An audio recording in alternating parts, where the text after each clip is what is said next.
ఈ మధ్య కాలంలో చాలా మంది నడుము, మెడ, వెన్నునొప్పి వంటి సమస్యలతో బాధపడుతున్నారు. వీరిలో 30 ఏళ్లు దాటని వారు ఉండటం బాధాకరం. అయితే జీవన అలవాట్లు, ఉద్యోగ కారణమో, నిరంతరం గ్యాడ్జెట్స్ వాడకమో ఈ సమస్యకు కారణమవుతుంది. వీటితో పాటు మరికొన్ని ముఖ్య కారణాలు కూడా ఉన్నాయి. అయితే నడుము నొప్పికి రకరకాల కారణాలే ఉండొచ్చు. ఇది తరచూ తిరగబెడుతుంటూ ఉంటుంది కూడా. దీని విషయంలో చాలా మందికి ఉపయోగపడే పరిష్కారం ఒకటి ఉంది. అది చాలా తేలికైంది కూడా. అయితే ఆస్ట్రేలియా పరిశోధకులు అద్భుత విషయం చెప్పారు. అదేంటా అని ఆలోచిస్తున్నారా? నడకతో నడుము నొప్పికి గుడ్ బై చెప్పొచ్చట. ఆశ్చర్యంగా అనిపించినా ఇది నిజమేనని చెబుతున్నారు.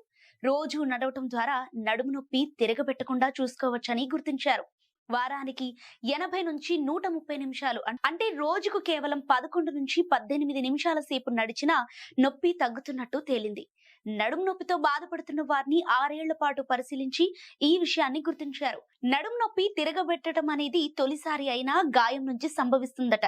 వెన్నుముక స్థిరంగా ఉండటానికి తోడ్పడే కండరాల తీరు మారటం దీనికి కారణమవుతుంది.